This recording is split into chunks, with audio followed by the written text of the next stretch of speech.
be a communist. This one is a bit of a mystery still, when my first tweet is going to happen. Ken is fun, and Ken is a great friend to Barbie. I call it catching the F train. I was this fat unit, you know what I mean, in a suit, and it was clear that I was not the same as the others.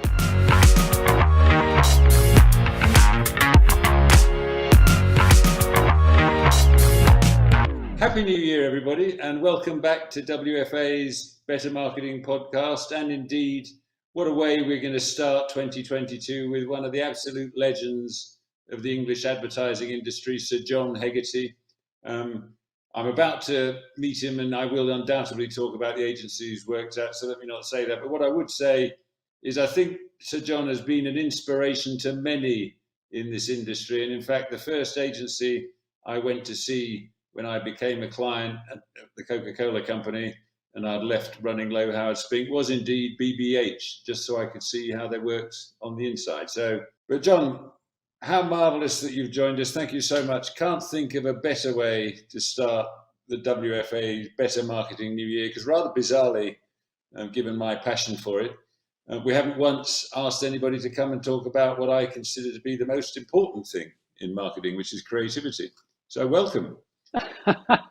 I'm proud to be the first person to talk about that. Yes, wonderful to be here. Yeah, and you and I, when we were discussing this before, just to get two or three interesting things out of the way, one thing that people won't know about you, which I absolutely love, is that one of your passions is making marmalade. And it is. The finest oranges for marmalade, Seville oranges these days, come from New Zealand. Do you want to tell us a bit about that first? Well, first of all, I absolutely adore marmalade, and I decided many years ago, why am I buying it when I should be making it? And so I've gone through various stages of developing my skills at marmalade making. The problem you have, it only happens once a year. You can't sort of go, well, never mind, I'll go and make it next week. So now what I do is I buy 3 kilos of marmalade, of oranges. I freeze 2 of them and I make one batch, see how that goes. And then in 2 months' time, I'll make another batch and then another batch. But I love them. You can't, and I keep saying, wait, they've got to be Seville. Please, any recipe that goes, if you can't get Seville oranges, then don't make marmalade. Make something else. No, but I love it. It's great. Well, there you go. I thought we'd do that because what that means is, having looked at many a podcast and speech you've given, this is the one thing you've never talked about. I've never actually ever talked about that. I mean, the only other thing I've never talked about is that I was once in a group with Nick Mason of the Pink Floyd. That's another thing that I've not really talked about. That's another story. That is another story. Well, we'll save that for the next one, because what you've done. We'll save that for the next one. Yeah. Wonderful thing that you do in ads, which is teasers. But when you and I were talking, it's remarkable to think. I think you actually started in the business back in 1967. So a jubilee. 65, David. Even 65. Oh my God! Even earlier. I do say to people, it was around about the time, because obviously you say 1965, people look at you and think, oh my God, there were the dark ages. What was going on then? They were still reading newspapers on kind of stones and things like that. But it was just when the Beatles released Help. So I kind of feel that kind of gives it a bit more kind of presence. Yeah, it certainly 1965. Does. And obviously, I love it when things say you need no introduction, which is always followed by an introduction. But I mean, just to kind of remind everybody, you were one of the founding fathers of Saatchi and Saatchi. You left Indeed. that, having worked closely with Charles, to then start up TBWA in the UK. And of course, strangely and rather magnificently, in the very week that I got a job in advertising, the cover of Campaign was the start of Bogle Bartle Hegarty. And indeed, I had the great job when I was at Barclays of celebrating the 30th anniversary of, what's been, I think we can safely say, the finest creative agency in the world for a very long while. Yes, that's a wonderful introduction. I'll take that. I'll keep with that. Yeah. And what about, I mean, as you reflect back, and I know you're still very active doing all sorts of things, have you seen a shift in the importance of creativity? And by this, I think it's worth asking you to pull out. There's advertising on the one hand, but then there's the briefing, the thinking, the planning, the insights that get you there. I'd love to hear your thoughts on all of that. Well, I think the big shift, I think, that's happened in the industry over the last 20 years, 25 years, is the development, obviously, of digital technology.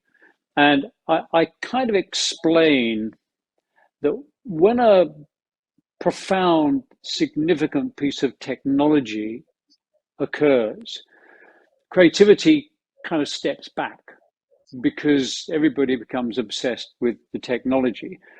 And then when eventually we kind of go, right, I understand how it works, I understand who's watching it, looking at it, using it, then creativity comes to the fore and says, right, this is how to use this piece of technology. And I as examples of that, I used, when Gutenberg invented movable type in 1440 or whenever it was, I mean, it was a revolution. I mean, people don't understand the ability to print books at quantity was phenomenal, and it presaged the Renaissance, and it did all kinds of things. So he was the sort of Steve Jobs, Zuckerberg of his age. But my point is, what did he print? He printed the Bible. He didn't go to a writer and say, I've got this idea for books, write me an amazing book. He took a book that had been around for years and reprinted it. And that sense of kind of using something that's already there constantly happens. So technology comes to the fore, creativity goes backwards. By the way, he didn't do another book, and I do a talk on this called "Can You Name Gutenberg's Second Book?" And it's how technology takes over for a period of time, and then creativity comes in. So the Lumiere brothers invent the moving camera. They gave up on it. They actually couldn't work out what to do with it and left it alone. They didn't realize they'd invented Hollywood. And, Les Paul invents the electric guitar. He's in the Rock and Roll Hall of Fame, not because of anything he wrote, but because he developed the electric guitar. But it took about 15, 20 years, no, maybe 15 years before somebody wrote Rock Around the Clock and Elvis Presley appeared on the scene, and you suddenly thought, that's what you do with an electric guitar. And it all changed. So I think, sorry, long answer to a very simple, short question. I think we're in that world now. I think I'm an optimist. I'm cursed as an optimist. I'm kind of beginning to understand it a bit more. We're seeing the failings of it. We're seeing the kind of advantages of it, understanding how to use it. And in that sense, creativity will come back into the fore again, because once you're kind of familiar with the technology, you go, right, now what can you do with it? As I say, I don't walk into an amazing cinema and sit there and go, isn't it incredible? They're projecting a picture onto an amazing screen, 100 feet wide, and the sound is Dolby. I go in and I go, well, that wasn't a very good film, and leave. And I think we're going to get to that point. That's magnificent. And what about, let's talk a little bit about clients. I know hopefully we'll have a lot of people watching this, but many of them will be clients. I mean, have you seen a shift in working with clients? I mean, as you scan back, and if so, yes, sadly, I have. I think when advertising was at its best, and I think good times will come back. I'm not one of those that says we've seen it all. I think there was a wonderful sort of relationship between the client and the advertising agency. I think there was a sort of a clash, a constructive clash of needs, of desires. So agencies, when they were at their best, were very good at challenging clients.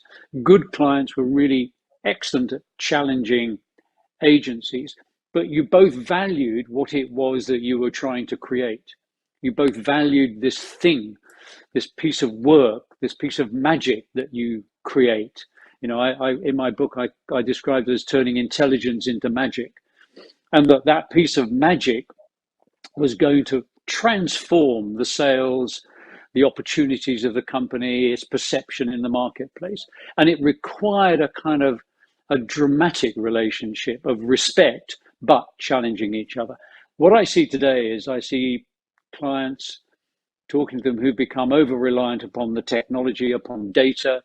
Data has always been important, but over-reliance upon it, that it will somehow give them the answer. And that's a kind of lazy way of thinking. It's like I can add it all up and come to the right answer by looking at lots of figures. It will never be that. It will always be, salesmanship is not a science, it's an art. That was a great line of William Birnbach's in 1953. And it will always be, whatever you want to do, what everybody's going to tell you out there, everybody coming into your office and saying, I can predict the future, or I can predict that, it won't. They are snake oil salesmen, and they've always occurred, they've always been there, and they always will be there. You've got to see through them. The world, the history of the world is full of those people. It, in the end, will come down to a creative judgment, because we are creative beings. We're not algorithms, and we respond to that. That's why we're interesting. That's what makes us fascinating, and that you have to understand that, and then understand how you talk to those people and inspire them. Great brands inspire people to come to them, and I think we've lost that. And why do you think that is? I mean, beyond technologies, a lack of training, a lack of understanding of the power of creativity.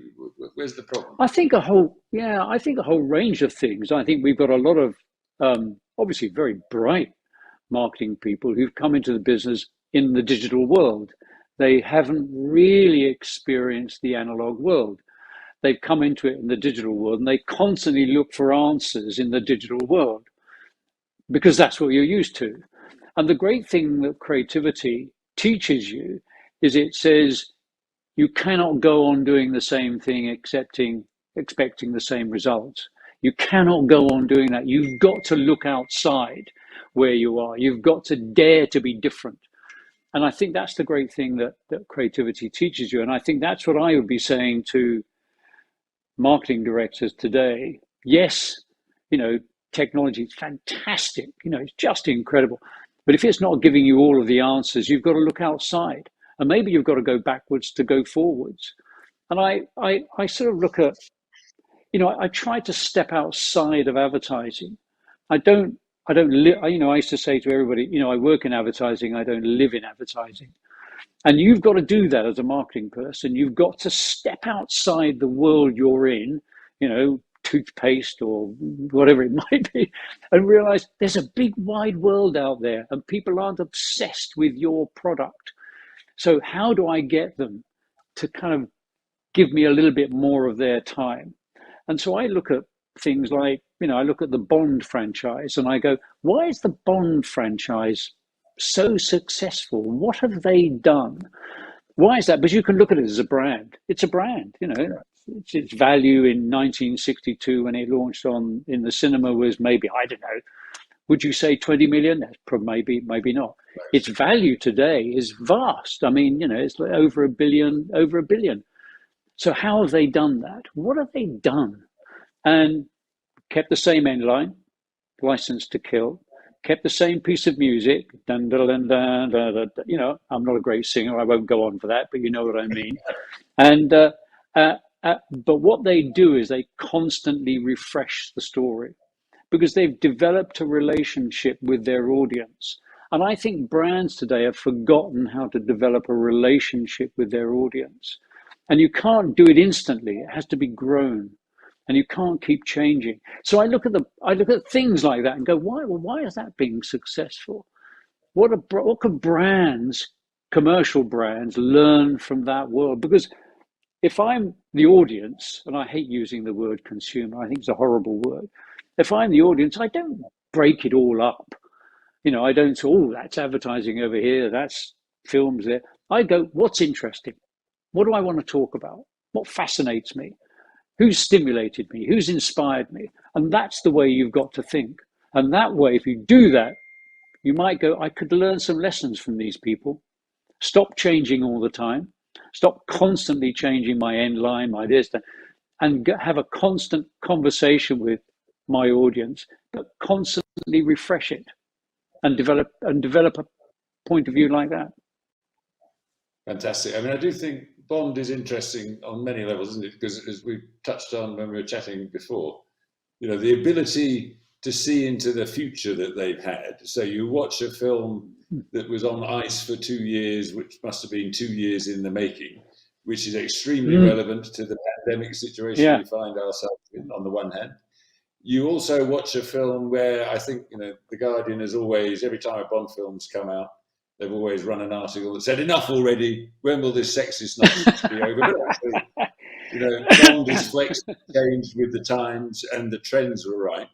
So I think it's a great example, because many of the things that great marketeers are good at, which is using their empathy, using their common sense, and using the data, but proportionately, is the way to go. And then, on the mechanics of a brand, can we talk about a couple of the very famous case studies you've got? I mean, obviously, one of the longest living end lines is a bit more than that. It's a kind of company philosophy, and it's the Audi one. Can you go back a little bit and tell us the story of Audi for those that don't know what you did in the UK? It was 1982 we pitched for Audi, and at that time it was a very, very dull brand. Even they admitted they were a very dull brand. It was bought by and I'm not having a go at accountants here. This is a phrase from the research. It was bought by accountants and pensioners. It was a very reliable car, very well made. Thing is, people didn't realize it was German, and they thought it was Audi. It doesn't sound like a German name. They thought it was probably made in Belgium or somewhere like that. And its competitors obviously were BMW and Mercedes and Volkswagen, all very, very Germanic. And we thought, first of all, we've got to establish the credentials of this car. We've got to understand that it's about engineering, because they were brilliant engineers. Performance four-wheel drive that they developed was a phenomenal piece of engineering. So we said we'd focus around that, but we'd make them remind people they're German and remind them that actually Germans can have a sense of humor. And that would be our place for it. And so we created the first ads, and I'd gone to the factory in Ingolstadt, and I was wandering around, and I'm sure it was an old poster I saw on the wall, and it was some, and I said to the guy, "Oh, what was that?" And he said, "Oh, well, that was one of our old ads." And I said, "What's that line, Vorsprung durch Technik, underneath it?" And he said, "Oh, that was an old line we used to use. Don't use that anymore." No, okay. And it went in, it just went in like this. Anyway, so come back to London. We start working on the campaign. We start writing all these wonderful ads.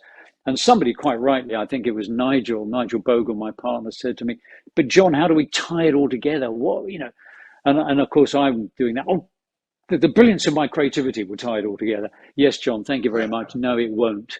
How do we tie this all together? And I walked away, and I kind of went, I wonder if we could use that line, Vorsprung durch Technik. And I was working with a wonderful writer, Barbara Noakes. And I said this to her, and she said, as they say in Germany. And we said, that's what we should do.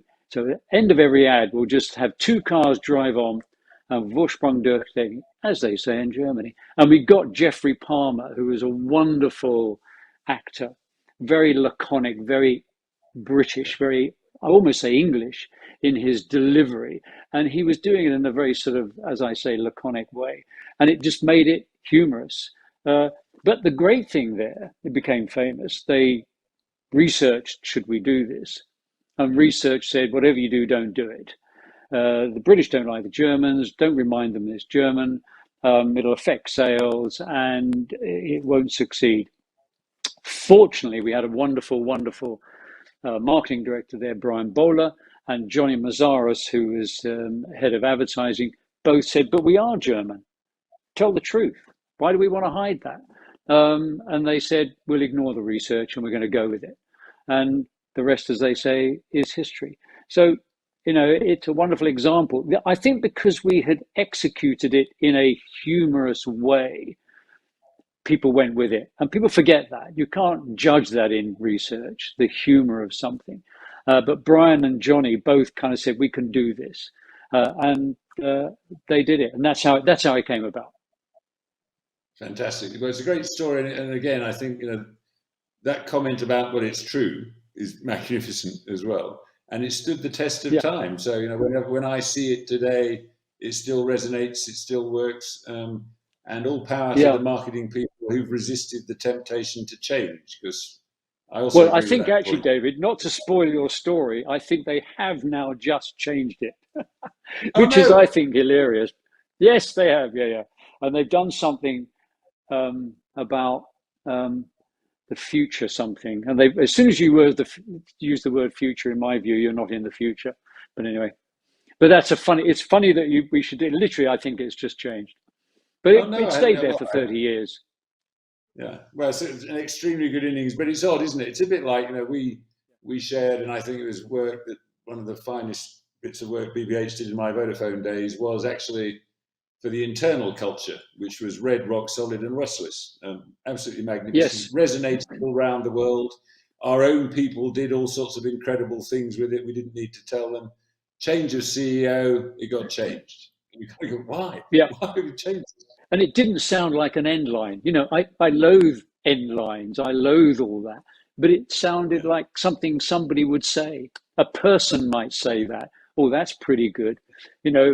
What was the hippies were tune in, turn on, drop out? Well, great. A person says that, not a corporation.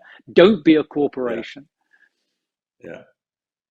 And I know you talked at the WFA conference. Sounds like sadly I wasn't there back in 2014. A fantastic one in Australia, and a couple of the things I noticed in there that I'd love you to kind of pull out is you were talking about the best brief. The best brief you could be given is if somebody turned up and said, "Look, what I'd like you to do is change the way this whole industry, this whole category is perceived." I mean, again, can we talk a little bit about that? And indeed, post that conversation, did anybody turn up with that brief? No.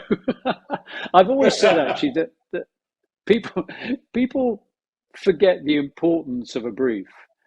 And a brief is setting out your ambition. What's the ambition? And again, I don't look to advertising, but I think it was when Michelangelo was asked to paint the Sistine Chapel, the brief from the Pope was make them believe, and paint something that's going to make them believe, and which is what he did. And of course, his other piece of genius is he put God on the ceiling. So when you looked up, you saw God. So what a wonderful piece of media buying on the part of Michelangelo. But I think that's what you want to do. And people often say to me, and I describe it like this, they often say, "Oh, John, what product would you like to have worked on?" And I said, I don't have any particular brand or product I like to work on, but I want to work on something that has ambition to it. So if somebody walked into me when I was in the agency and said, "By the way, we are called GKN, we're a engineering manufacturing company. We want to do a campaign to make people understand that nuts and bolts are really interesting. Because John, nuts and bolts hold the world together. Without them, it all falls apart." And I go, wow, that's a brief I want to work on. That will be a real challenge. And that's what I love. So when you're writing a brief, when you're briefing whoever it is, think about what's the ambition? What am I trying to do with this? And how broad is my ambition? How big is it? How do I want to command respect? How do I want to command the audience? All those things become fundamentally important, as opposed to we're talking to ABC ones, 23 to 28, and it just becomes boring. So you started off in a boring way, not an exciting way. Yeah, and it usually features things like we want to appeal to the youth without alienating their parents. That's right. Yeah. All that stuff. Yeah, God, I've been down that road 1,000 times. Yeah. I mean, obviously, a thing I think the agency has also been a great home for some of the best planners in the world. My very good friend Jim Carroll, who I think can always bring magic to the thinking process. There is another very famous English creative man of a certain age who spends an awful lot of his time moaning about planning as though it was useless. We both know who that is. I mean, tell us a little bit about how you saw planning, in the building of the agency. Well, and obviously John was key to that, yeah, but you had a great culture of planners. we did. And it was fundamental to the agency's success because we genuinely believed it was like if you get the strategy in the right place, which is the foundation of your thinking, then the creative work can leap even further. As somebody once quite rightly said, the strategy isn't a box, it's a platform from which you can leap as far as you possibly can. And I thought, and I think I mentioned this already, but when I wrote my book on advertising, I called it Turning Intelligence into Magic. And for me, the planning was the intelligence.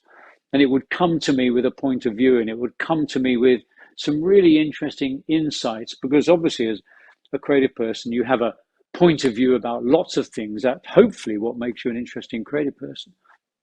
But you want that outside influence coming in. And planning would come with these fabulous insights. I go, well, that's really interesting. That gives me permission to go over here and do something far more different, because I'm obsessed with difference. As a creative person, you're obsessed with difference. You want to make something different.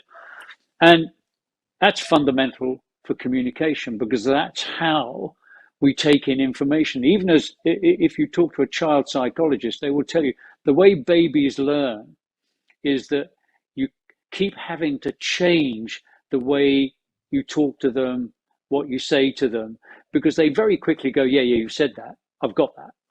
Now say something else. And this is absolutely true. And that they love difference. They love, I haven't seen that before. That's why all their toys are full of color and they move and they do things and they da. It's because, I haven't seen that before, and I'll keep playing with that. And in the same way, that stays with us through the rest of our lives. And the point of a brand is to be different. Why make an Audi the same as the BMW? Otherwise, why just have one car? It would save us all a lot of time. So difference becomes fundamentally important, not only to you as a brand, but also how people respond to your communication. If you keep saying the same thing, I switch off. I've got that. I've done that. And people are afraid of that. And you have to. So that's what intelligence gives you. It gives you a different insight. And I always use the example of Johnny Walker. We started working with Johnny Walker in 1999, 2000, and they came to us and sales were declining, not going very well. Whiskey was sort of, a category that was declining overall, in fact, for everywhere. And there was a thing about whiskey, and this is the brilliant planner, I think it was Nick Kendall who did it, who said, it's very interesting, whiskey always presents itself as success. If you're a success, then you drink whiskey, which is sort of understandable, a bit like champagne. If you want to celebrate, you drink champagne. But he said, you always show success as a place. So it's, some people on a yacht or in a private jet or in some glamorous place. And he said, but success for really, really interesting people is a journey. You never get there. And from that, we instantly got to keep walking. And you think there was a brand, it was called Johnny Walker. It had a striding man in its logo. They never got to that insight until somebody said, success isn't a place, it's a journey. And then rapidly you get to keep walking. And then you go, I'm now going to do ads about ambition, about the need to keep striving, and that Johnny Walker plays a part in that. So instantly you get to a very, very different looking campaign that stands out in the marketplace. And it was hugely successful. But that's a good example of how planning intelligence can take you to a different place, and you can then, wow, I want to do that. Yeah, and actually, great case study of driving sales and used all over the world. But can we perhaps unpack another theme here, which is, ironically, I walked past, there's a new Johnny Walker experience store in Madrid. which is one of those Right. things that you look in the window, you can't help but go and look. And I was remembering where that all started. So, I hope they remember, how you helped turn that brand Well, around. Tell us a little bit about globalization and how you've seen that impact creativity, because you see it very negatively. well, to a certain extent, I do, because I think everybody's tried to do it, regardless of the brand they're working on. The one thing I really would like to say to everybody, and this is a very important point, that we all use analogies. We say we did this and that, therefore, and in the end, all analogies break down, and that what is right for one brand isn't necessarily right for another brand. You have to determine what are the drivers of this brand, what really turns people on about it. The problem that you get with globalization is everybody comes along, and it was somebody in accounts who said, we waste all this money making all these ads all over the world. Why don't we make one ad and run it everywhere? Wouldn't we save a lot of money? And because companies are driven by financial results, everybody jumped on that bandwagon. Now, it may be right for Apple, but it's not necessarily right for maybe a beer, or it's not necessarily right for a marmalade spread or whatever. But everybody tries to use it on everything, and that's the problem. What you have to understand is that advertising and a brand is trying to make you a part of culture. How am I a part of culture? How do I raise the importance of what I do so that it becomes more relevant to people's lives? And that is by connecting with people in an intriguing and interesting way. Very hard to do on a global scale unless there is absolutely global appeal about your product, unless the world agrees on it. So therefore, Apple could think different and talk about here's to the crazy ones. And that worked.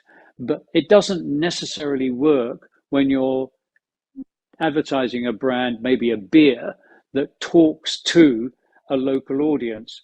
So wonderful example of all that is that I was chairman of a craft brewery here called Camden Town Brewery, and set up in something like 2010, and it spoke very much to the community that it was serving, very much to young, daring, interesting, intriguing, challenging, Camden type people.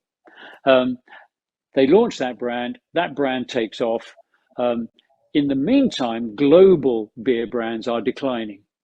Global beer brand sales are declining because they're doing global advertising.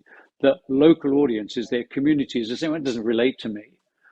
Whatever their line might be, it would be about, enjoy the world or some bullshit like that they would have had, as opposed to Camden, which made Hell's Lager. It spoke to me. So advertising is you've got to decide, is your brand speaking to a... Then being successful with that is that you've got to create work that speaks to them and then grow it from there. You can't instantly go to a global solution. And that's the problem that we have. It's advertising has stopped talking to individuals. It's stopped talking to communities, and it thinks being global is an asset. I think it's wrong. I mean, we have a wonderful example here of Marmite, isn't it? A wonderful campaign where it says you love it or hate it. It's a particularly UK campaign expressed in a UK kind of way. And, that's incredibly important to Unilever, that brand. Incredibly important. And they when they talk about Unilever, they talk about Unilever, makers of Marmite. Well, Marmite is just bloody yeast spread they make. It isn't the biggest brand they've got, but it's the most famous brand they've got because it's captured people's imagination. Yeah, and continues to do so, actually, in remarkable ways. But absolutely. Brilliant. So can we perhaps touch on a couple of other areas? Love your views on what the obsession with purpose has been doing to advertising. So there's many a brief that starts purpose and has the faint whiff of greenwashing. Well, what's your view, John? What have you seen? What are you watching? Well, what are you thinking? Yeah, I mean, look, first of all, issues like, Black Lives Matter, issues like climate change are fundamentally important. We can't ignore those. But brands thinking that they can latch onto that to sell their product, I think is almost insulting. At best, it's disingenuous. At worst, it's insulting.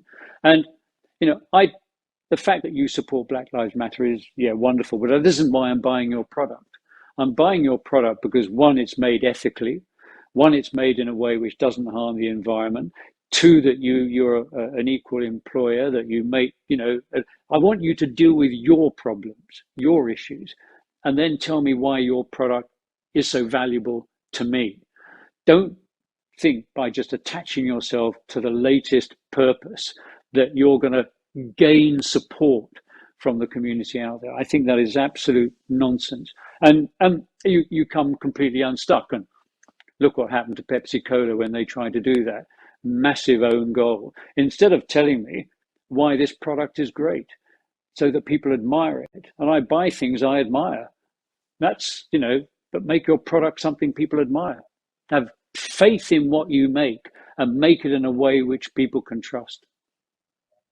Fantastic. Well, what sage advice. And can we kind of talk a little bit about what you're up to now? I mean, I know you work in the garage, and not literally, I love the name of that. Can you tell us about that? Tell us what you're seeing, and particularly love to hear about your series on creativity coming up soon. Lovely, yeah. Well, at the moment, what I'm doing, and I've been doing for the last 6 years, we set up a company called The Garage in Soho. And The Garage is an early stage investment company that helps young ideas get up off the ground. We help find them finance, and then we guide them through into growing their company. And our mantra is rather foolishly, in some ways, you might say, don't start a business, well, you have to start a business, but build a brand. And we say that because anybody could start a business. I could do it this afternoon. Building a brand is the most important thing you do, because that's where value will reside. And if you're an entrepreneur and you want to sell your company for 100 million as opposed to 5 million, it's the brand somebody will be buying. And we try and remind them that that whatever you've come up with, whatever idea you've got, somebody else will copy you, somebody else will maybe even develop a bit of better technology. What they won't be able to do is copy the brand. That's where value resides. So that's what I'm doing. Alongside that, the thing that I've been asked to do quite a lot is talk about creativity. And I realized that people just don't really understand it. They are unsure about it. They are wary of it. I'd almost go as far as to say, in America, if you use the word creative, people slightly recoil. They say, oh, I see, you're going to do that edgy stuff, are you? I don't want edgy stuff. And you try and get them to understand what you mean by creativity. So I thought it would be really good to do a series of, we can call them masterclasses on creativity, on how it works, why it's important, how to use it, how to value it, how to take it into your company.